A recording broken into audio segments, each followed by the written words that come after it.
Ay, magandang hapon no, mga boss, mga kamping, mga kabunyog. O, medyo maaga ako ngayon, mga friend, ha. Maglinaw ako, kaya ako naka-sweater, eh. No? Salamat po sa dumadagdag na subscriber, mga friend, no? Kahapon, no, si Atty. Bueno, ang ating naging parang content, no? Ito ngayon, si Idol Christian Isguera naman, at saka si Atty. Conti. Alam niyo, mga attorney, pagka hindi ho kayo, masakit ho sa ulo. Pero sana, mapanood ni Atty. Bueno, ito namang paliwanag ni Atty. Conti. Sa paliwanag ni Atty. Conti, para mahinto ang investigasyon kay Duterte, kung siya'y mamamatay. Yun lang ang pwedeng magpatigil sa ICC sa ginagawa nilang investigasyon dito sa Duterte drug war. Di ba? Pero, kung sakasakaling mamamatay si Duterte, libre na siya. Pero, may pero pakinggan mo natin. Meron silang, ito medyo kailangan harapin ng Pilipinas, capacity to investigate. Kumbaga, tried and tested na yung kanilang sistema. Kunyari, may papasok na papel, they number it, and they file it, naka-digitize ka agad. Sa Pilipinas, mukhang mangangapa pa lang tayo. Una, medyo atrasado tayo sa ating investigation system, lalong-lalo na sa forensics investigation. Imagine, the killings happened 4, 5 years ago. Kaya medyo mabigat yung investigation dyan, kaya yung investigation doon sa ICC, medyo may tiwala kami. And lastly, yung time element talaga and the trust of the people, over the victims rather, nandoon sa ICC Ang ICC nakauna na, 8 years na, at sa bahagi ng mga biktima, patuloy kami. Ito, Atty. Bueno, baka makarating sa ito. Di ba napapanood to, Atty. Bueno? Iba naman yung sa bagay. Yun ang opinion ni Atty. Bueno. Ito naman kasi, lawyer na mismo ito ng mga, sa ICC, si Atty. Conti. Di ba? Nandun siya sa loob Kaya siya nakaka-observe di ba mga friend? Di ba, Atty.? Tuloy. Kaming nagko-cooperate sa kanila dahil nakikita namin, hindi nila, kumbaga binabanggal yung investigation, hindi nila binabaliwala ang bawat isang piraso ng ebidensya. They will pursue the evidence as it is. And then siguro, kanina nire-raise mo na yung tungkol dun sa politics. May ganun kaming parang appreciation that the ICC would be somewhat insulated from Philippine politics, lalo na papasok yung 2025 elections. Hindi ito magkakagulo yan, magkakarambulan, magkakalimutan. Kapag by May, nag-iimbestiga tungkol sa ICC laban sa isang kandidato ng pagka-mayor sa isang probinsya, sa isang city sa Mindanao. Sidigong yun, Atty. Conti. Di mapopolitika yan. Kung sa ICC, in a sense, hindi nila pakikialaman yan or hindi sila maapektuhan yan. Kaya medyo talagang lamang para sa amin ng ICC. So for Attorney Chrissy, ano ba yung status ng mga isinang pangreklamo dyan sa ICC? Investigation pa rin. Inaasahan namin kapag yung investigation, ang question, who is most responsible, inaasahan sana namin, madetermine na nila. Yun nga, umamin na si Duterte. Sabi niya, ako. Ako ang may kasalanan niya. Kung baga tingin namin, dapat ang ICC. Maniwala na kayo dyan. Pero yung isang level, sabi namin, nag-open ng witness appeals. So ngayon, may website na pwede kang puntahan, tapos kung feeling mo may information ka tungkol sa war on drugs, pwede kang pumunta online, appeals.icc-int.com pwede kang magbigay ng contact information at do you have information about the ICC process, ganyan, or the ICC investigation in the Philippines? Yes. Babalikan ka ng ICC at tatanungin pa, or posibleng i-qualify ka na as a witness for trial. Kaya feeling ko na amoy-amoy namin na, medyo patapos na to. Kasi technically, yung paghanap ng witness ay sa case building. Atty. Bueno, naaamoy na raw nila Atty. Conti na patapos na to. No? Eh, yung sinasabi mong rekomendasyon pa lang ng Quadcom na pwedeng humarang sa ICC na hindi na tumuloy na mag-imbestiga dahil umaandar ang justice natin dito wala pa. Ito patapos na, Atty. Bueno. Tuloy. Na talagang one step na lang ay magta-trial na. Oo. Ayun, napaka-significant na sila, Attorney Chrissy, no? Na mga very strong indicators na malapit na mag-trial. Kasi yung mga nagtatanong dito sa live episode natin, what's taking the ICC too long? Siguro i-contextualize natin yung bilis o bagal. Kasi sa pagkakaalam ko, mabilis na nga yung pace na ginagawa ng ICC, no? Compared to previous communications that they handled. Tama ba? Yung Palestine, 2013 pa yung investigation nila. Medyo 435,000 subscriber na pala si Idol Christian Esguerra, mga boss. Subscribe na pa rin. Napakahusay yun to. Idol natin to matagal. And even it goes back, way back nung mga nangyaring insidente sa Gaza. Rohingya. Saka si Idol Christian Esguerra, nakagitna ho yan. Hindi ho yan Marcos, hindi ho yan Duterte. Oo. Nasa ano siya? Sa talagang sa tao. Sana nga tumakbong senador to, kaya lang ayaw alam niyo naman kasi nananalo sa atin sa senador. Bumtarat-tarat yan. Baka kinaka ba si Christian Esguerra? Baka manusin siya ng Comelec.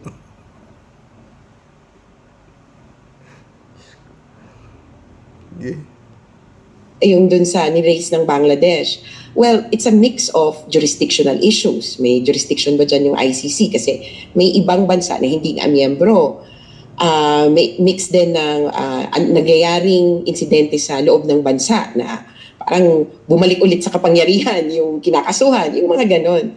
Pero sa Pilipinas, mukhang mas malamang sa malamang tuloy-tuloy to. At sa paninimbang ko, Atty. Bueno, malamang sa malamang, tuloy-tuloy ito. Sa paninimbang ni Atty. Conti. Bagay pares naman kay Atty., di ba? Taong bayan na, tao na lang magaan dito. Kung ano mangyayari, nanonood na lang tayo, di ba mga friend? Kung sino maging tama, si Atty. Bueno o si Atty. Conti. Para sa akin, kay Atty. Conti ako. Tuloy. Ang Pilipinas ay one of the priority situations.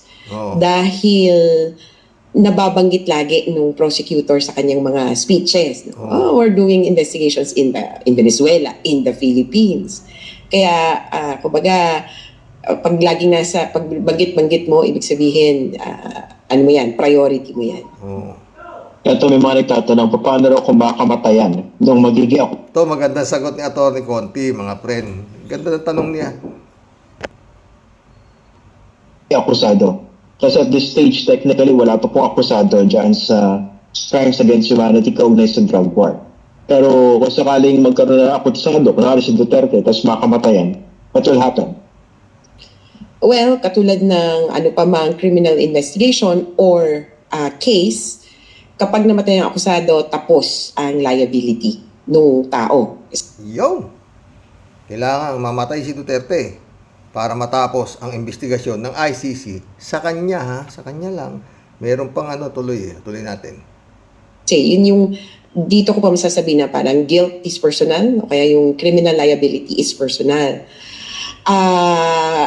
Wala nang magpupursue na case against him or her. Kasi patay na nga. Kaya lang sa sitwasyon ng Pilipinas, may iba pang pwedeng maging akusado. Hindi naman matitigil yung investigation or yung kaso sa Pilipinas kung mamatay si Duterte. Atty. Bueno, mukhang hindi ko na alam kung anong kay Atty. Bueno, no? Pero ayon kay Atty. Conti, kung namatay si Duterte, tigil kay Duterte. Pero yung kasama ni Duterte, kung buhay pa, tuloy pa rin yun. Tuloy natin. Nakakatuwa Kung lahat sila na iniimbestigahan mamamatay, yun. Pero Bato, kung mamamatay rin, kung lahat daw kayo nakasama rin sa investigasyon ng ICC, mamamatay, yun, makakaligtas kayo. Tuloy. take note na meron pang 5 ibang pangalan na na-float na posibleng suspect dito sa ICC. Bato de la Rosa, Kasi- Oscar Albayalde, si Eleazar Mata, si Romeo Karamat, at saka si Edilberto Leonardo. Kasi I think importante rin sa mga kaanak ng mga biktima na magkaroon ng isang closure, no? Bukod sa mapapanagot yung mga may kagagawa nito, maiput on record na ito yung kasalanan na nagawa at ito yung mga may pakanak, di ba? So, may bigat. Actually, kahit mamatay si Duterte, hindi mawawala yan sa record. Oo. Walang, I mean, bakit may kasalanan si Bato? Kasi ganito, ganyan.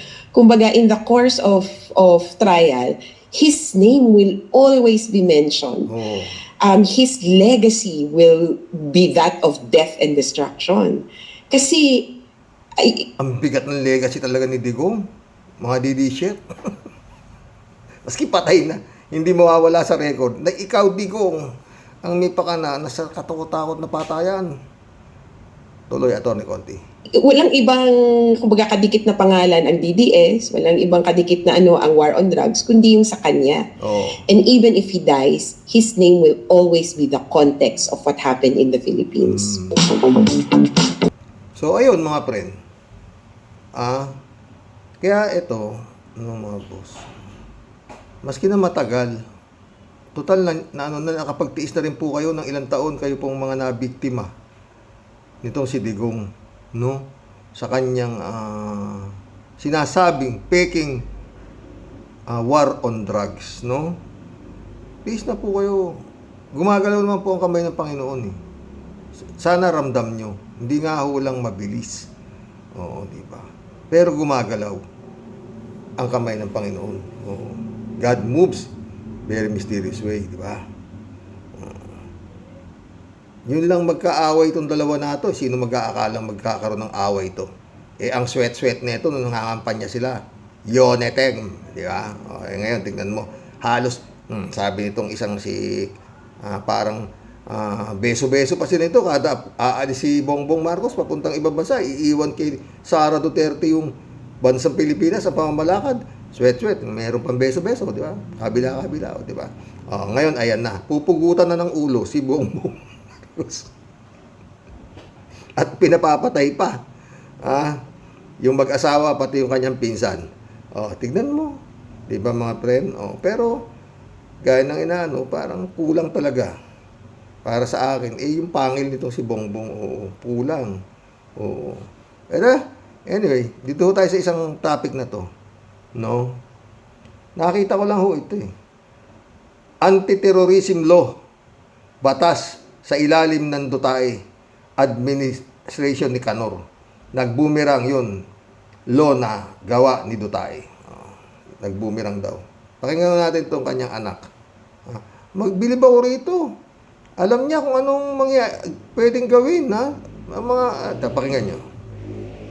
Para daw safe mag-search, mauuna yung clearing team, maglalagay ng kung ano-anong baril o kung ano-anong mga posibleng illegal na mga bagay, kasama na droga. Pagkatapos, papasok ang search team. Pagpasok sa search team, syempre, nandoon na yung mga hinahanap kuno nila. So yan, OMG guys, nagpalit na kami ng mga gamit sa... team, maglalagay ng kung ano-anong baril o kung ano-anong mga posibleng illegal na mga bagay, kasama na droga. Pagkatapos, papasok ang search team. Pagpasok sa search team, syempre, nandoon na yung mga hinahanap kuno nila. So yan ang natatawa ako sa violations on the anti-terrorism law kasi sinusubukan nila to reach sa aking properties and assets. Kasi itong violation ng anti-terrorism law, ginawa nila ito kay Congressman Arnie Teves. Itago mo yung kayamanan mo na para hindi ka na anti-terrorism law. Teka. Inday, kinikwento ang nagawa ng Duterte Duterte, ano ang anti-terrorism law? Batas na sa ilalim ng Duterte administration ni Canor. At saka, teka, mamaya magbibigay tayo komento rito. Tuloy natin. So they have a playbook, May playbook. on what you do to a person na kakasuhan mo ng anti-terrorism law. So ano ba yun? Ano bang gusto nilang gawin? Gusto nila mag-cancel ng passport. Gusto nila mag-red notice sa international. So hindi ka makakagalaw. Gusto nila mag-amlak. Ibig sabihin nun, i-freeze nila yung pera mo at yung properties mo. Hindi ka makakagastos ng pera at hindi ka makakapasok sa properties. Itago mo na yung mga pera para wala na silang ma-freeze yung amlak, di ba? Para wala na silang ma-freeze, di ba? Labas mo na yung mga pera mo kung saan mo nakakatago na kung wala nang ma-freeze. Tuloy. Gusto nila mag-issue ng mga search warrants.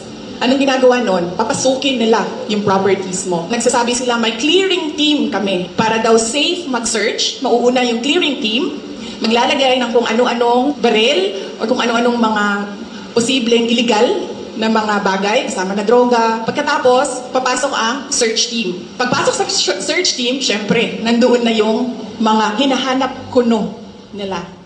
So yan.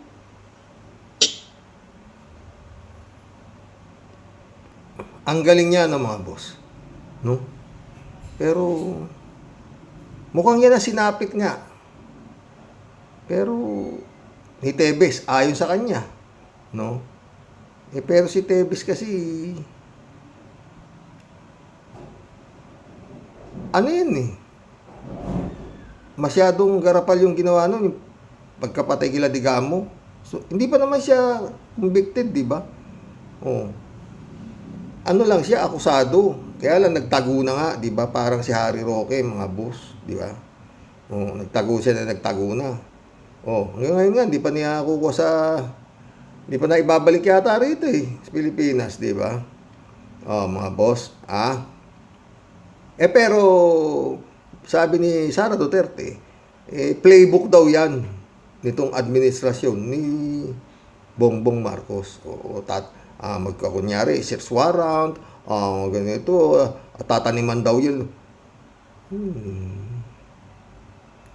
Mukhang nangyari ang sino yun? Paruhinog, di ba ganun? Pinasok yung bahay ni Paruhinog at maraming nakuhang mga droga, baril, at kung patay yung mga mag-asawang Paruhinog, di ba? Di ba? At nakakulong yung mga Paruhinog, si Nova Princess Paruhinog, nakakulong, di ba? Mga ganun, di ba? Kanino bang playbook yun? At ang pinakamatibay na playbook na ginawa ng playbook, may playbook pang alam to. Yun ang ginawa kay Abuera Mayor Espinosa. Akalain mong napasok, sumuko na yung Espinosa, yung mayor, para maligtas yung buhay niya sa galit ni Duterte. Dahil nakalista siya sa drug list ni Duterte, sa matrix ni Duterte, sa ni Duterte, natakot niya, sumuko na. Nakakulong na yung tao, akalain mong sinerban ng search warrant sa kulungan.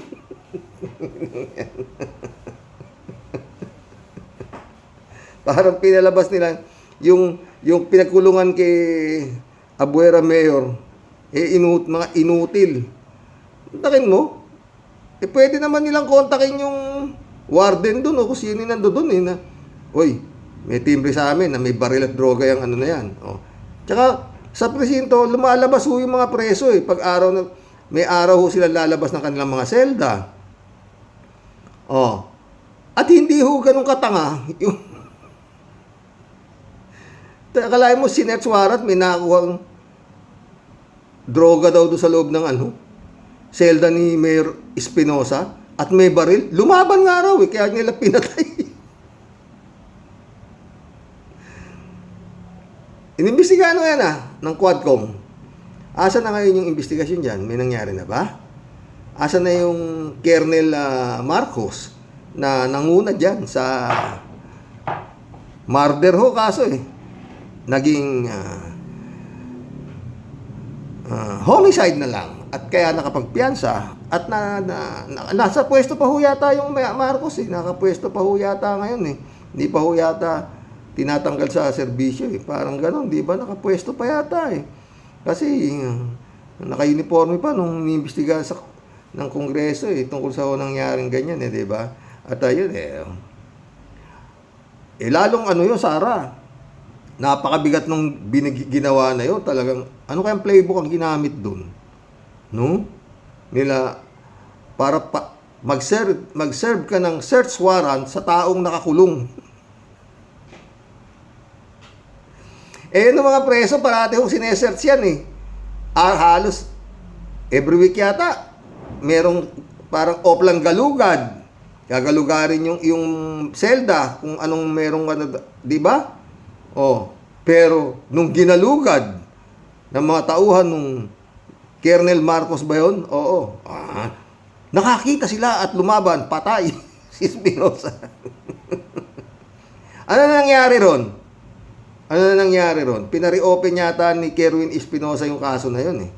Ano na nangyari ron? Wala na naman ng balita tungkol doon. Tuloy ba ang pagtakbo ni Kerwin Espinosa bilang mayor ng Abuera? Na sinasabi ni Bato na nang dahil sa wala na si Duterte, itong mga drug lord ay tumatakbo pa raw bilang alkalde. Pati na yung si Mayor Mabilog na tumakbo sa takot. Baka magaya siya doon sa mga ibang napapatay na lang. Maski na kumakanta sa flag ceremony. Ewan ko mga friend kung lunsot. Pero yun nga. Konting tiis na lang siguro mga boss. Mga nabiktima ho ni Duterte. No? Hindi ho titigil, ayon kay Atty. Conti, ang ICC. Ang makapagpapatigil lang sa imbestigasyon ng ICC, kung mamamatay silang lahat na iniimbestigahan ng ICC. Gaya sabi ni Atty. Conti, tanong nga ni Idol Christian paano kung namatay si Duterte? Kasi nga parang, kung titignan mo sa galaw ni Duterte, talaga namang parang kawawa na siya. Pero tumatakbo pa rin siyang mayor at matakaw pa rin yatang kumain ng lechon.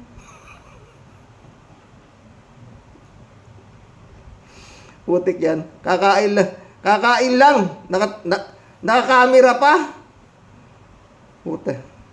Putik yan. Ano yan?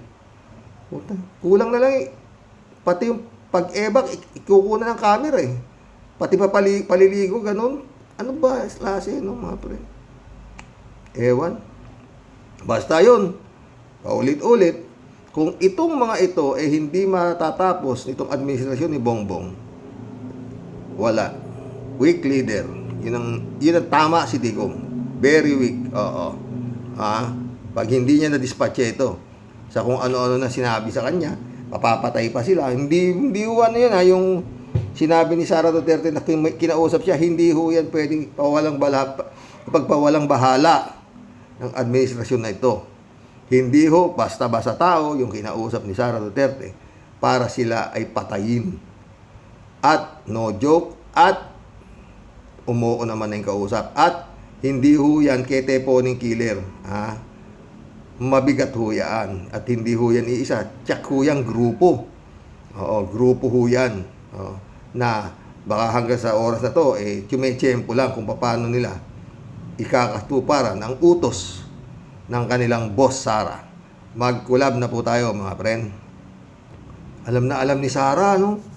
Yung playbook. No? Na papasukin yung bahay, may advance committee, tapos lalagyan ng tataniman daw ng kung ano-anong baril, droga, at para pagpasok daw ng nandyan na, huli na, mga ganyan na. Alam na alam. Playbook yata ng tatay mo yan, Sara Duterte. Anyway, hindi ko natutulog ang Diyos. Maski hindi kayo naniniwala sa Diyos, makikita nyo the power of God. Yung si Kibulog, binaboy niya ang Diyos. Ayun, naando doon sa kulungan. Binaboy niya ang Panginoon Kalaya mo sabihin niya, nasa katawan na raw niya si Jesus Cristo. Siya na raw ang bagong Jesus. Comelec. Ba't yung pinatakbo yan? May sayad dyan. Comelec. Ano ba? Garcia. Disgrasya. Rayan Tubileha, shout out. Joey Tubileha, shout out. Good PM, oh. Elizabeth Iscare, shout out. Good PM, Sir Rock. Siyempre, sasabihin nila yan na malabong ma-arrest yang si Digong. Bakit? Yan lang ang pag-asa ng mga Pinoy na magkaroon ng hustisya ang mga naging biktima nila sa war on drugs kuno. Kasi nga, kapag nagkaroon ng hustisya dito sa ating gobyerno yan, mawawala na ata ng jurisdiction ng ICC dito. At palalabasin nila na gumagawa ng hustisya dito. Yun nga, ay nako, huwag sana mangyari ito. At ang hustisya dito, pera-pera lang. At maimpluwensya kang tao na kagaya nito si Digong at alipores niya, na alam naman natin na bibili ang hustisya dito, di ba, Sir Rox? Sinabi mo pa. Pero ayan ang kasagutan ni Atty. Conti, na kung sakaling mamamatay silang lahat, sakalang maihinto ang ICC. Kasi tagal na, 8 taon na yun, tapos eto ka. Kumbaga sa karera ng kabayo down the stretch na yung ICC. Down the stretch na. Biglang ikaw, bulusok ka, hihinto yung ICC na mag-imbestiga. Buti sana kung ordinaryong korte lang yan, di ba? International Criminal Court yan, tsaka mga iniimbestiga nga niya ng mga kaso. Yung mabibigat lang, yung mga sinasabi na genocide, pesticide,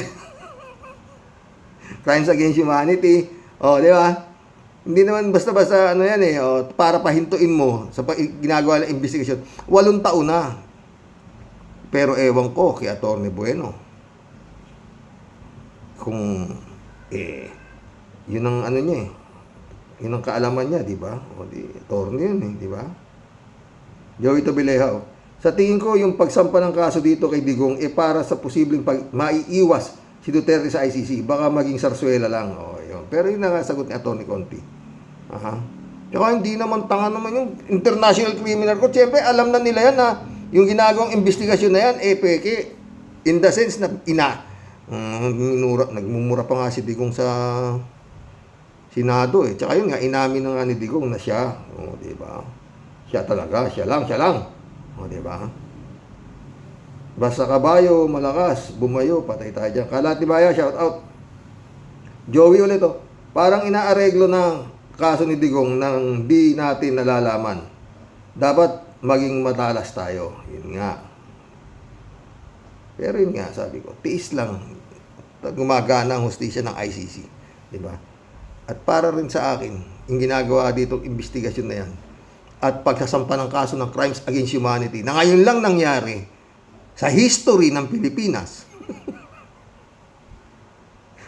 Ngayon lang gagawin. Sasampahan ng crimes against humanity. Sila bato? Sila talagang only in the Philippines. Shout out, Binibining Akira Milus. May you have a great day. Ingat ka palagi, Shout out, Akira. Sabi ni Kalatni, sana okay ka lang, my friend, Jojo Desierto.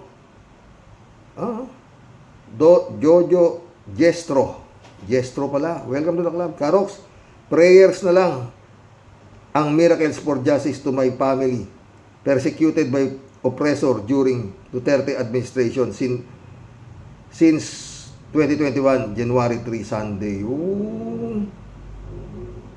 Pamilya pala niya pinersecute din. Elvira Cruz, welcome to the club. Divine intervention na lang ang pag-asa ng victim of EJK crimes against humanity. Huwag kayong mag-alala, Elvira. Ramdam ko na magkakaroon ng divine intervention ang Panginoon. Di ba? Kailan ba naman nanalong masama sa mabuti? Di ba? Kailan ba nanalo si Satanas? Maraming mga diktador. Sa impyerno rin sila pinulot, di ba? Pero yun nga, sa dami na kagaya ng mga yung mga diktador na maraming pinapatay, pero sa impyerno rin sila bumaksak, pero ewan natin. Wala silang Diyos Walang kwenta sa kanilang buhay ng tao. Sila pertal sa kanila, parang nga din dito sa atin. Sila ay nasa kapangyarihan at nakatihaya sa pera at nagtitingan ng lechon. Kalat ni Bayo ulit. Good evening, Kasani. Wala na yan, Kasani. Isang pangarap na lang at suntok sa buwan ang ICC warrant of arrest na yan. Patay tayo dito. Ito mahirap paniwalain to si Kalatni na to eh. Ang lakas talaga ng power ni Paring Diggs. Kahit ang ICC ay hindi uubra sa kanya. Paring Diggs, ikaw lang. Ikaw na at mabuhay ka. O ano na Kasani, uwian na. Huwag kang magulo. God bless your family. God bless Kalatni. O kita mo. Kaya may Diyos. Huwag kang mag-alala dyan Kalatni. Kita mo naman sabi ni Atty. Conti, o di ba? Kung mamamatay si Digong, doon lang mahihinto ang investigasyon, o di ba? Pero tuloy pa rin kila Bato, tsaka sa mga kasama niya. Porping Peña, shout out. Debrado Ludovico, shout out. Kung matalo man si Tandang Durian, Kung matalo man ni Tandang Durian Dutay ang ICC sa kamay ng Panginoon Diyos, wala siyang ligtas. O yun, dito sa balat ng lupa, panalo siya dahil may salapi siyang pantapal, pero sa harap ng Diyos, hindi niya magagamit ang salapi niyang nakaw, nagmula. Totoo yan, pre. Yan yan. Kaya nga yan. Hindi naginiwala sa Diyos yan. Alam naman nilang si Satanas ang kanilang sinasamba. Oo. Wala sa kanilang Diyos. Minumura nga lang yan Diyos eh. Pero nagtataka ako kung minsan, nakakapagsalita si Duterte na may awa ang Diyos.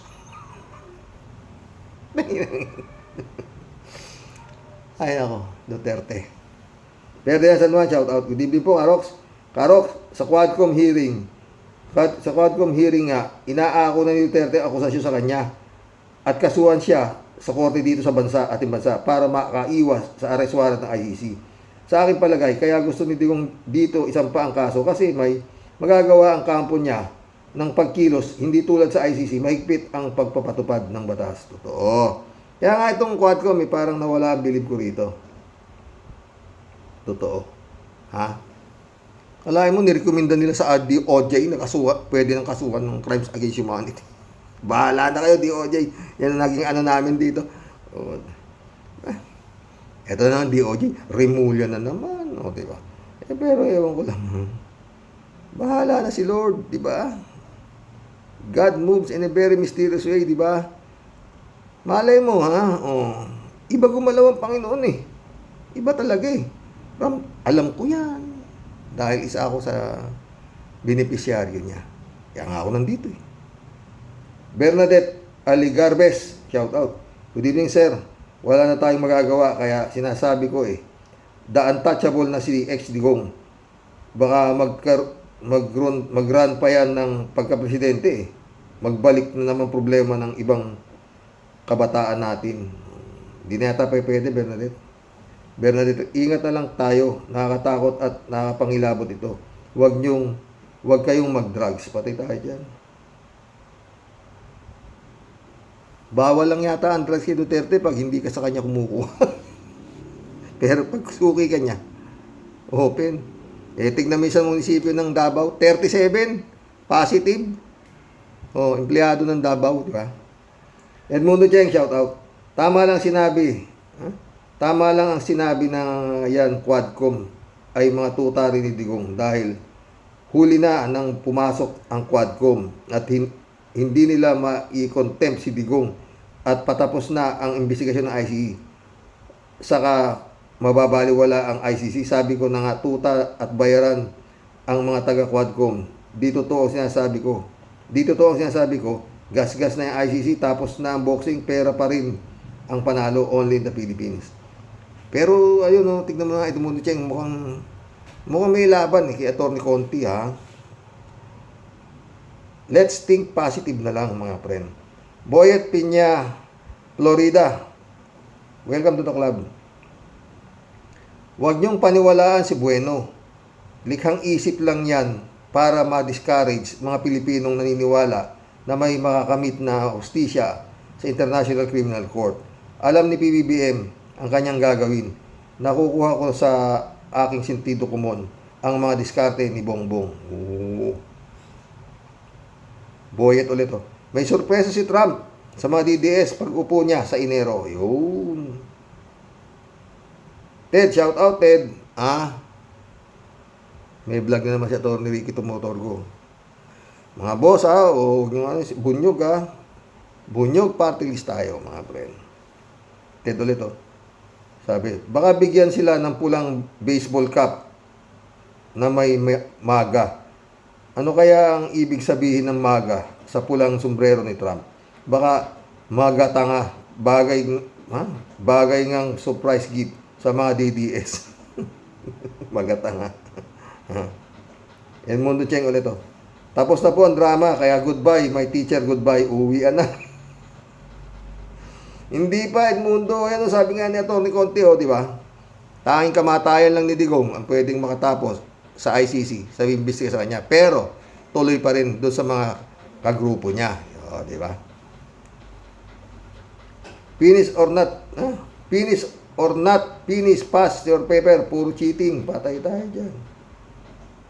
Wilfredo Pampilon, welcome to the club. Good evening, idol. Happy New Year. Happy New Year, Wilfredo. Shout out, Friend Shervin Sapeda, Tia Deli. Christian Sen, July 7, Alcantara. Shout out sa inyo, mga boss. Dolor Garcia, my friend, shout out. Friend Amy Bingson, shout out. Hindi tumatanda si friend Amy Bingson. Nakita ko yung Facebook niya, oh. At okay naman pala siya. Joel Molina, shout out. Dapat din na yan pinakikinggan. Anong alam niyan? Hula-hula lang. Baka Duterte ning yung tao na ito. Patay tayo dyan. Totoo ba yun, Torne Bueno? Nagtatanong lang itong isang si Joel Molina. Tatay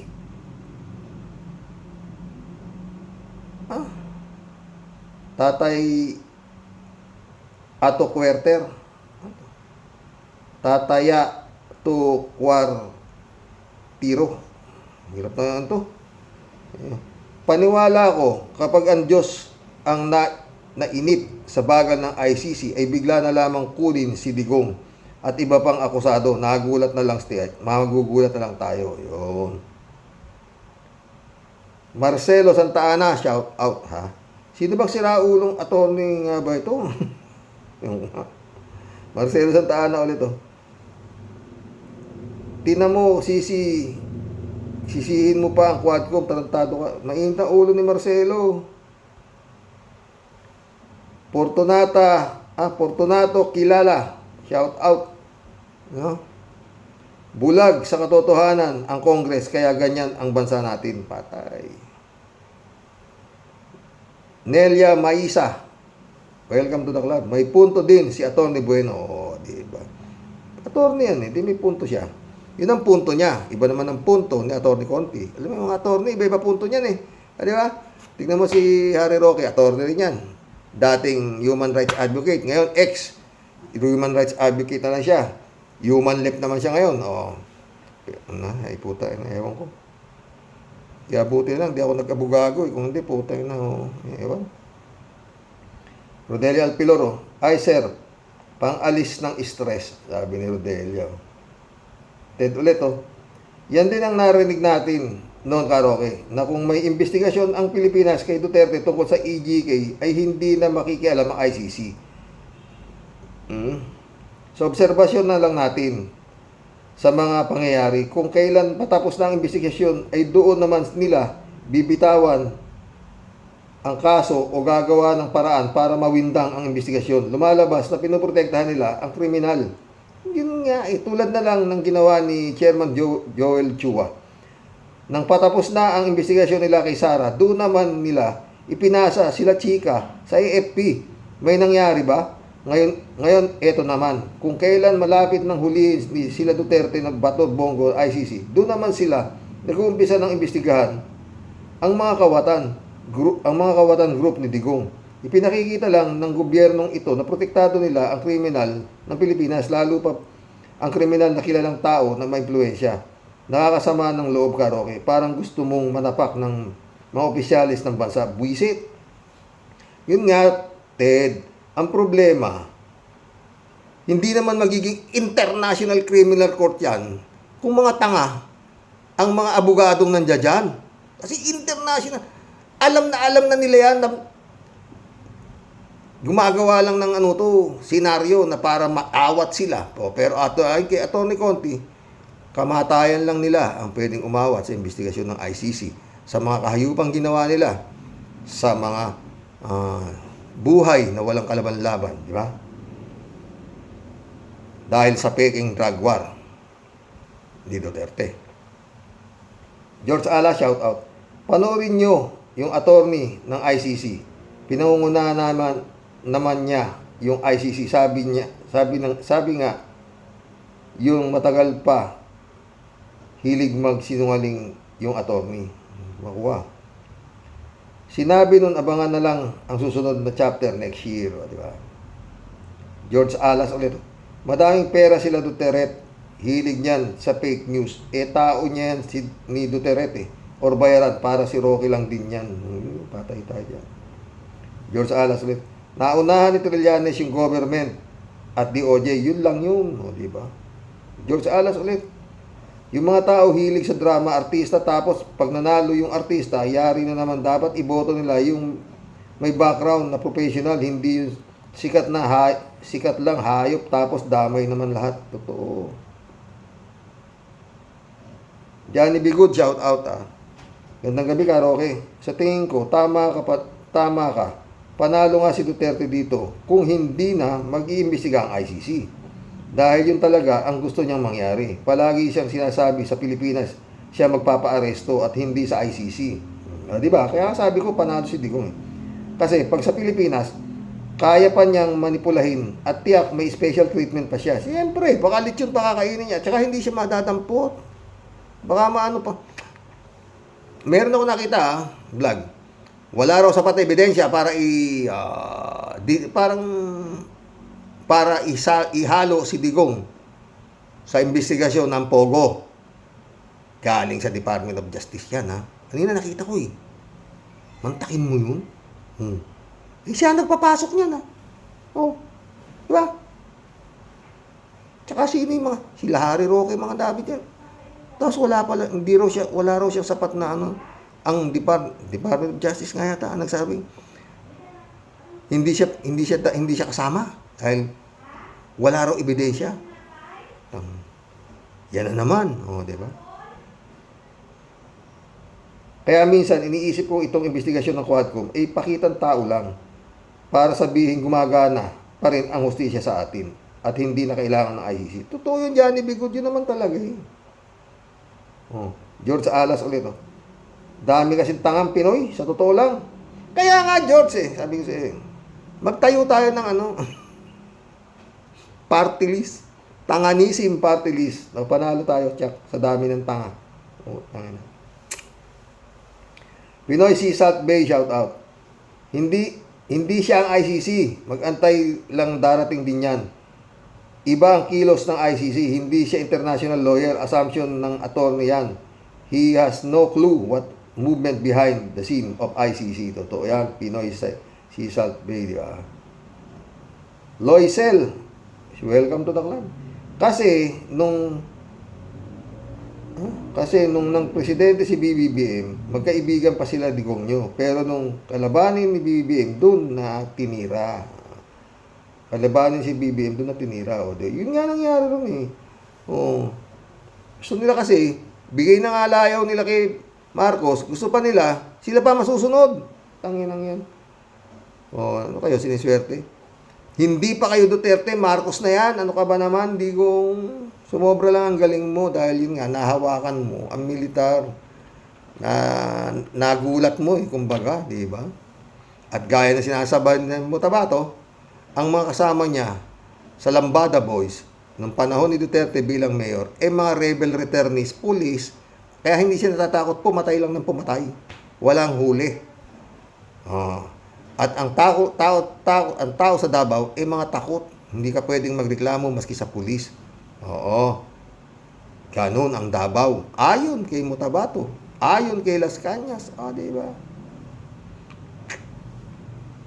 Sandra Daisy ulit.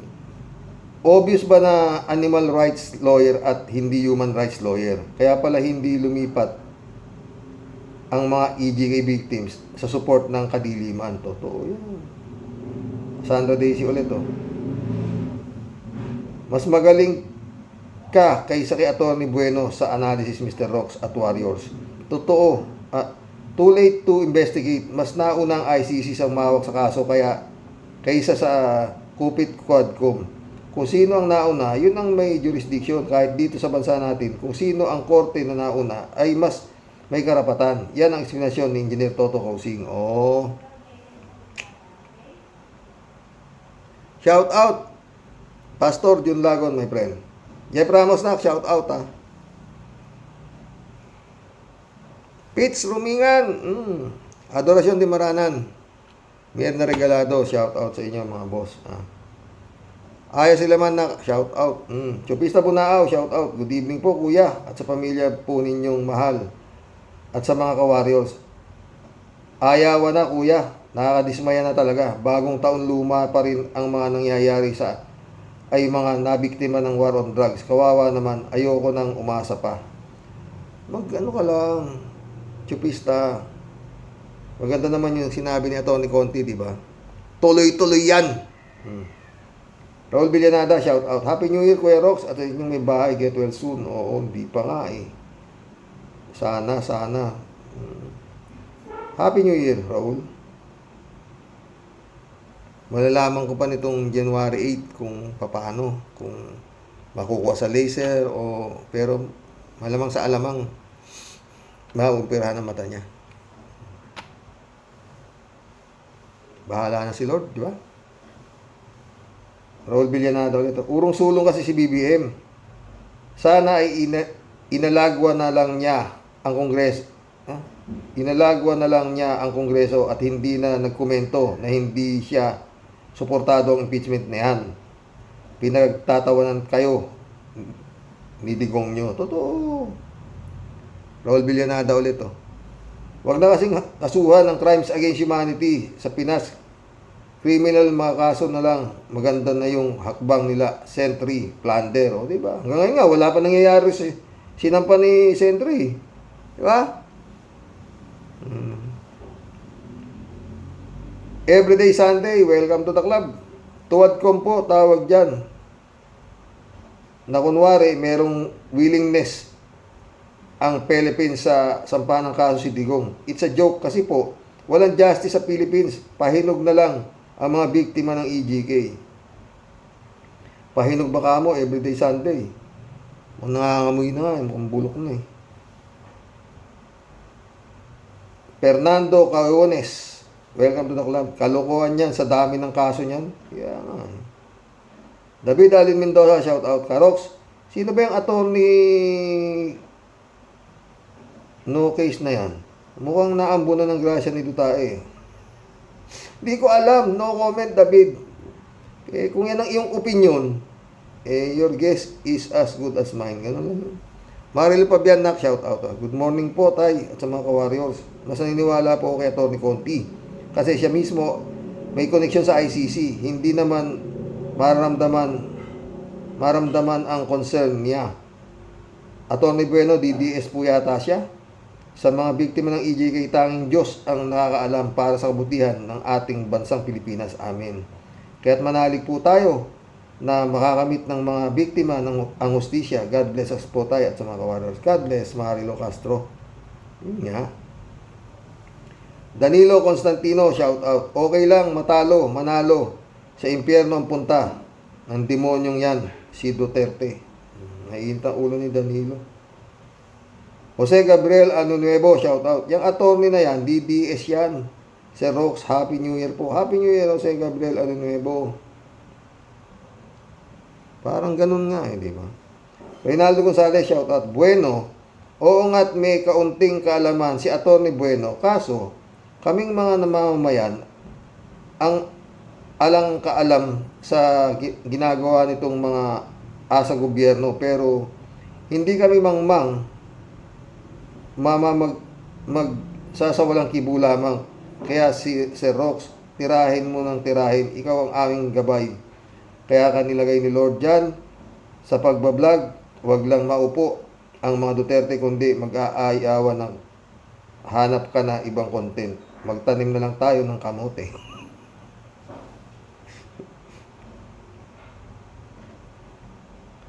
Reynaldo Gonzalez ulit oh. Kung wala nang pag-asa pa, mag-issue ng warrant of arrest ang ICC. Saan pa tayo hahanap ng hustisya? Sa ibang planeta? Sa mga alien? di lalong di tayo makakakuha ng hostisya dahil ang mga imbestiga ay puro mukhang alien at utak alien. Hay, kaya siguro kahit pera ay ginagawa ng kahayupang nilalagay ito na ba ang bagong Pilipinas o bagong henerasyon? Only in the Philippines. Patay tayo dyan. Shout out, Brother Eli Asisio. Boyong Kong Balong, shout out ha. Eman Scalona anak, shout out. Ano to? Ted ulit oh. Harry Roque, nakakatawa ka namang punyeta o punyeta ka oo. Bakit ah? Bakit ba kinukumpara mo ang iyong sarili sa mga OFW? Ganun. Nagalit tuloy sa'yo yung mga OFW. Nagreklamo sila sa sinabi ni Harry Roque. Sabi daw ni Harry Roque, ganito pala ang buhay ng mga OFW, lalo na kapag Christmas. Malungkot tulad ng nararanasan namin ngayon. Malayo sa Pilipinas. Alam mo, Ted, ganyan talaga grupo na iba ng grupo ni Harry Roque ngayon talaga. Sila Kibuloy na, o diba? Iba na talaga utak ni Harry Roque. Yun nga sabi ko sa inyo, diba? Iba magsalita rin ng pera. Maski na matalino, nagiging tanga. Diba? Sabi ng OFW, Atty. Harry Roque, huwag mong itulad ang sarili mo sa amin. Legal ang aming pag-alis ng Pilipinas, samantalang ikaw ay tumakas. Kami ay walang ginagawang kasalanan. Ikaw naman ay nagtatago sa batas. Totoo. Ay ginawa ni Roque yan, tanga siya talaga. Napakatanga na, sumubang katangahan na yan. Tayo kumpara mo sarili mo sa OFW, bugok. Samantalang ikaw, namulot ka lang ng pera, yung mga OFW, naghihirap sila. Talagang nagdurusa sila, malayo sila. Ramdam ko, naging OFW rin ako, Harry Roque ka eh. Oo. Malungkot talaga. Pero ikaw, ba't ka naman dami mong kwarta? Tsaka, alam mo, sa totoo lang mga friend, ang style na lang nitong mga to, hihintay na lang nila magkaroon ng yung ma-overthrow si Marcos, mapatay si Marcos, at balik sila sa pwesto. Diba? Ganun lang yan. O, dito muna tayo. Dami naman tayong kwarta eh. Patago-tago lang. O, diba? Si Tevez, di pa nga napapabalik. Diba? Tevez na. Si Bantag nga, di pa mahuli-huli kung nasaan eh. Bantag ginawa Japan. Tangin lang yan. Laki-laki na intelligence pa nyo. Ng putang ina. Papamura ka talaga. Ibantag lang, puro tukoy na namin kung nasaan. Ano pa lang putang. Ay, LPG Gabriel. Shout out. Walang kwentang president yang si Bongbong. Malaki ang takot niyan sa Duterte. Baka isigaw ng Duterte ang ginawa nilang pandaraya last presidential election. Palagi ko, LPG, maski sumigaw pa sila ngayon, lahat na yun. Magiging parang scapegoat na lang yun, hindi naintindihan ng tao. Baka hindi na rin paniwalaan. Buti kung kagaya siya ni Bongbong, na maski na sinabi na ng Supreme Court na walang daya ang nangyari, ipinipilit pa rin nilang nadaya siya. 3J Shop, shout out. Hello Sir Rox, nakakalungkot naman. Okay sa akin si Atty. Bueno eh. Pero nagdududa ako ngayon sa kanya. Ewan ko sa assessment niya parang nagbibigay siya ng encouragement sa mga DDS na walang ICC na magaganap. Naman talaga, ano ka ba naman, anong parang? Well, sabi naman niya, yun opinion niya lang. O yun nga, kaunting kaalaman niya lang. O yun nga. Bueno, but we do not know what is the law when it comes to international law against crimes against humanity. Natural, merong librong sinusunod ang international law. Kumbaga, mga international lawyers ang mga yan, totoo. At mas malawak ang kanilang batas kesa sa national. In other words, let us see how the ICC will apply its law against Duterte. Siyempre.